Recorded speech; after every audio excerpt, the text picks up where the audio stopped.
সম্মানিত দর্শক শ্রোতা, পরম সৃষ্টিকর্তা যিনি অসীম দয়ালু, শুরু করছি তার নামে। আজকের বিষয় হচ্ছে মরণঘাতী ক্যান্সারে আক্রান্ত সাবেক সদ্য প্রধানমন্ত্রী শেখ হাসিনা। সে বিষয়ে সংক্ষেপে আলোচনা করছি। বাংলাদেশে এই ৫ই আগস্টের পর যে অন্তর্বর্তীকালীন সরকার গঠন করা হয়েছে, সেই অন্তর্বর্তীকালীন সরকারের যে নেতৃত্বে যে সংগঠন, যে রাজনৈতিক দল গঠন করা হচ্ছে এবং বৈষম্য বিরোধী ছাত্র ও সমন্বয়কারীদের নেতৃত্বে সমন্বয়কারীরা প্রকাশ্যে বলেছেন যে ভারত যেভাবে এই বাংলাদেশের বিষয় নিয়ে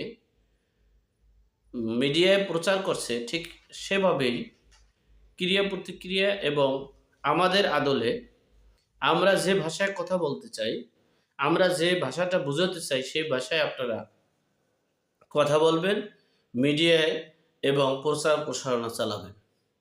ঠিক তেমনি বাংলাদেশের অভ্যন্তরে আমাদের যে মিডিয়াগুলো, সেই মিডিয়াগুলো ভিডিও কিন্তু অনেকেই দেখে না।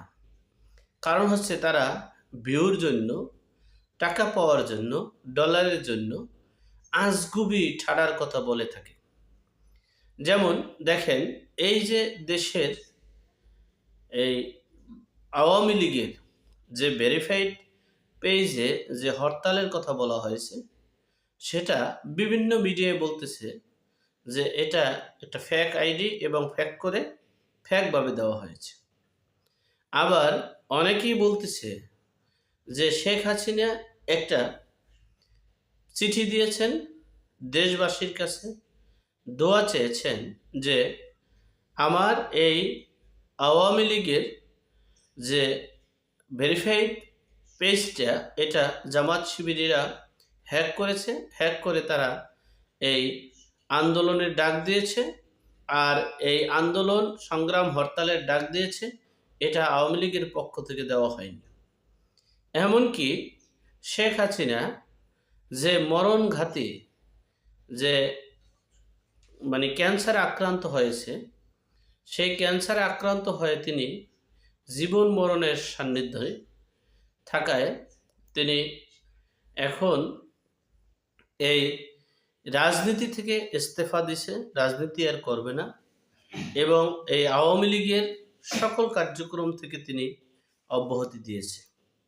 এভাবে নানানভাবে বাংলাদেশের সরকারি অর্থাৎ এই অন্তর্বর্তীকালীন সরকারের খুশির সংবাদ যারা দিয়ে থাকে, অন্তর্বর্তীকালীন সরকারদেরকে যারা উৎসাহ উদ্দীপনা দিয়ে থাকে, সাহায্য সহযোগিতা নিচ্ছে, সর্বদিক থেকে তারা বিভিন্নভাবে আওয়ামী লীগের নেতৃত্ব শূন্য, আওয়ামী লীগ নির্বাচন করতে পারবে না, আওয়ামী লীগের নিবন্ধন বাতিল, আওয়ামী লীগ শেখ হাসিনার মরণঘাতী ক্যান্সার হয়েছে, শেখ হাসিনা দেশবাসীর কাছে দোয়া চেয়েছেন, এই যে ফেক।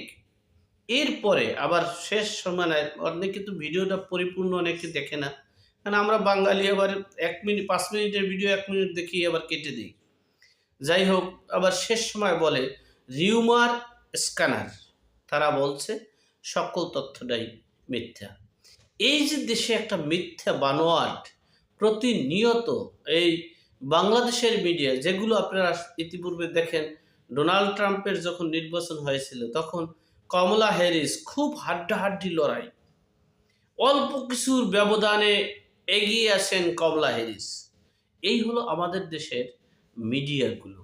এই মিডিয়াগুলো হচ্ছে সরকারকে খুশি রেখে তাদের স্বার্থ হাসিল করা, অপরদিকে এই ভিউ বাড়িয়ে ডলার কামাই করে নিজেকে এই উৎসাহের দিকে। এই জন্য দেখবেন আমাদের মতো যারা ভিডিও কন্টেইনার, আমরা যারা বিশ্লেষণ করি, রিসার্চ করি, গবেষণা করি, দেখবেন তাদের চেয়ে আমাদের ভিউ অনেক বেশি এবং লাইক, কমেন্ট, সাবস্ক্রাইবও বেশি।